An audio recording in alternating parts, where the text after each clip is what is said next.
Hi అండి, welcome back to our channel అమ్మ చేతి మధురం. ఇవాల్టి వీడియోలో street side special baby corn fried రైస్ని ఎలా ప్రిపేర్ చేయాలో చూద్దాము.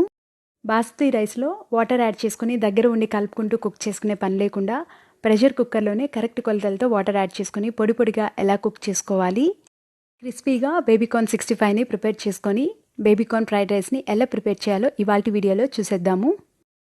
రైస్ని మనం ప్రెషర్ కుక్కర్లో కుక్ చేసుకుందాము. ప్రెషర్ కుక్కర్ తీసుకొని ఇందులో 1.5 కప్పు వరకు బాస్మతి రైస్ యాడ్ చేసుకుంటున్నాను. బాస్మతి రైస్ని వాటర్ తోటి క్లీన్ చేసుకున్న తర్వాత ఇందులో వాటర్ యాడ్ చేసుకుందాము. 1 గ్లాస్ రైస్కి 1.5 గ్లాస్ వరకు వాటర్ యాడ్ చేసుకోవాలి. కరెక్ట్గా 1.5 గ్లాస్ కరెక్ట్గా సరిపోతుంది. హాఫ్ గ్లాస్ ఎక్స్ట్రాగా రైస్ తీసుకున్నాను కదా, దానికి 3/4 గ్లాస్ వరకు వాటర్ యాడ్ చేసుకుంటున్నాను. వాటర్ యాడ్ చేసుకున్న తర్వాత ఇందులో 1/2 స్పూన్ వరకు ఆయిల్ యాడ్ చేసుకుంటే రైస్ పొడి పొడిగా కుక్ అవుతుంది. ప్రెషర్ కుక్కర్ని గ్యాస్ మీదకి ట్రాన్స్ఫర్ చేసుకొని మూతతో క్లోజ్ చేసి విజిల్ పెట్టుకుందాము. గ్యాస్ని హై ఫ్లేమ్లోనే ఉంచుకొని కరెక్ట్గా 1 విజిల్ వచ్చేంత వరకు కుక్ చేసుకోవాలి. కరెక్ట్గా 1 విజిల్ వస్తే సరిపోతుంది. గ్యాస్ ఆఫ్ చేసుకొని పక్కన తీసి పెట్టుకుందాము. వేడికి కుక్ అవ్వకుండా ఉంటుంది. కంప్లీట్గా స్టీమ్ అంతా పోయి విజిల్ రిలీజ్ అయిన తర్వాత మాత్రమే మనం మూత ఓపెన్ చేసి చూడాలి. చూసారు కదా, రైస్ పర్ఫెక్ట్గా పొడి పొడిగా కుక్ అయింది. రైస్ని సోక్ చేసుకోకుండా అంటే నానపెట్టుకోకుండా ఇలా డైరెక్ట్గా 1 విజిల్ హైలో కుక్ చేసుకోండి. మీకు పర్ఫెక్ట్గా పొడి పొడిగా రైస్ ప్రిపేర్ అవుతుంది. రైస్ కుక్ అయ్యేటప్పుడు దగ్గర ఉండి కలుపుకునే పని లేకుండా ఇలా ట్రై చేయండి, చాలా ఫాస్ట్గా అయిపోతుంది. నెక్స్ట్ ప్రాసెస్లో సాస్ ప్యాన్ పెట్టుకొని వాటర్ యాడ్ చేసుకుందాము. వాటర్ రోలింగ్ బాయిల్ అయిన తర్వాత ఇందులో 1 ప్యాక్ వరకు బేబీకార్న్ యాడ్ చేసుకుంటున్నాను. కొంచెం సాల్ట్ యాడ్ చేసుకొని 6 to 7 మినిట్స్ పాటు గ్యాస్ని మీడియం టు హై ఫ్లేమ్లో ఉంచుకొని బాయిల్ చేసుకోవాలి.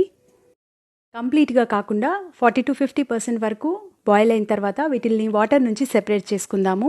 2 మినిట్స్ పాటు పక్కన పెట్టుకొని చల్లగా అయిన తర్వాత ఇలా రౌండ్గా కట్ చేసుకుందాము. అన్నీ ఒకే సైజులో ఉండేలాగా కట్ చేసుకోవాలి. ఇలా కట్ చేసుకున్న తర్వాత ఒక మిక్సింగ్ బౌల్ తీసుకొని 2 టేబుల్ స్పూన్స్ వరకు మైదా యాడ్ చేసుకుంటున్నాను. 3 టేబుల్ స్పూన్స్ వరకు కార్న్ఫ్లోర్ యాడ్ చేసుకుందాము. 1 స్పూన్ కారం, 1/2 స్పూన్ వరకు సాల్ట్, 1/2 స్పూన్ వరకు గరం మసాలా యాడ్ చేసుకుందాము. 1/2 టీ స్పూన్ అల్లం వెల్లుల్లి పేస్ట్ కూడా యాడ్ చేసుకొని చేత్తోటి బాగా మిక్స్ చేసుకుందాము.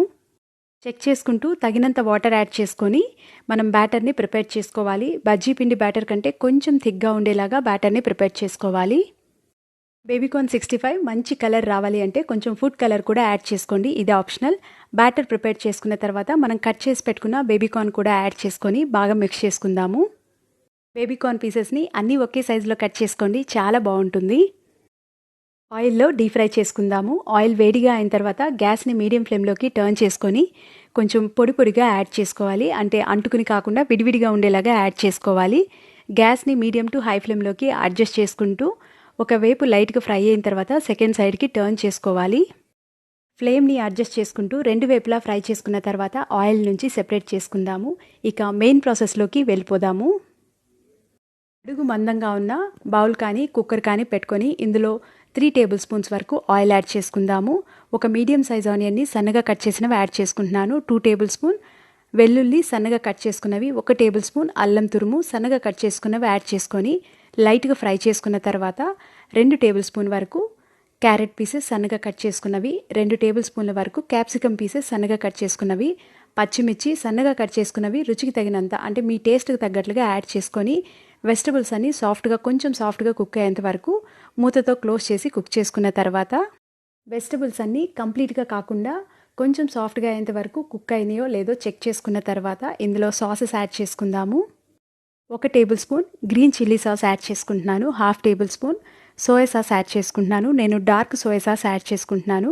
1 టేబుల్ స్పూన్ వరకు వెనిగర్ యాడ్ చేసుకుందాము. మీ దగ్గర వెనిగర్ లేకపోతే కొంచెం లెమన్ జ్యూస్ యాడ్ చేసుకోవచ్చు. వీటిని ఒకసారి బాగా మిక్స్ చేసుకున్న తర్వాత ఇందులో రుచి తగినంత సాల్ట్ కూడా యాడ్ చేసుకుందాము. 1/2 స్పూన్ వరకు షుగర్ యాడ్ చేసుకుందాము. టేస్ట్లన్నీ అడ్జస్ట్ అవుతాయి. వెజిటబుల్స్ తోటి సాస్ని మిక్స్ చేసుకున్న తర్వాత ఇందులో ముందుగా మనం డీప్ ఫ్రై చేసి పెట్టుకున్న బేబీకార్న్ 65ని కూడా యాడ్ చేసుకుందాము. ఇందులో రైస్ని కూడా యాడ్ చేసుకుందాము. గ్యాస్ని లో ఫ్లేమ్లో ఉంచుకొని మనం ఫ్రై చేసుకోవాలి. వీటన్నింటినీ రైస్ యాడ్ చేసుకున్న తర్వాత ఒకసారి బాగా మిక్స్ చేసుకొని మీకు ఒకవేళ టేస్ట్ సరిపడకపోతే అంటే చిల్లీ సాస్ కానీ సోయా సాస్ కానీ తక్కువ అనిపిస్తే మరికొంచెం యాడ్ చేసుకోవచ్చు. రైస్ యాడ్ చేసుకోకముందే టేస్ట్ చెక్ చేసుకొని మీ టేస్ట్కి తగ్గట్లుగా ఈ టేస్ట్ని అడ్జస్ట్ చేసుకోవచ్చు. ఇక 1/2 స్పూన్ వరకు పెప్పర్, కొత్తిమీర యాడ్ చేసుకొని మరొకసారి బాగా కలుపుకున్న తర్వాత గ్యాస్ ఆఫ్ చేసుకుందాము. ఇందులో డార్క్ సోయా సాస్ యాడ్ చేసుకున్నాను. మీరు లైట్ సోయా సాస్ యాడ్ చేసుకునే పని అయితే మరికొంచెం ఎక్కువగా యాడ్ చేసుకోవచ్చు. ఇందులో నేను యాడ్ చేసిన పచ్చిమిర్చి ముక్కలు బాగా కారంగా ఉన్నాయి కాబట్టి నాకు 1 టేబుల్ స్పూన్ వరకు గ్రీన్ చిల్లీ సాస్ కరెక్ట్గా సరిపోయింది. మీరు మీ టేస్ట్కి తగ్గట్లుగా యాడ్ చేసుకుంటే సరిపోతుంది. ఇంతేనండి, చాలా ఈజీగా స్ట్రీట్ స్టైల్లో మనం ఇంట్లోనే బేబీకార్న్ ఫ్రైడ్ రైస్ని చాలా ఈజీగా తయారు చేసుకోవచ్చు. మీకు ఈ రెసిపీ నచ్చినట్లయితే ఒక లైక్ చేయండి. అమ్మ చేతి మధురం ఛానల్ని సబ్స్క్రైబ్ చేయండి. మీ ఫ్రెండ్స్ తోటి రిలేటివ్స్ తోటి షేర్ చేయండి. Thank you.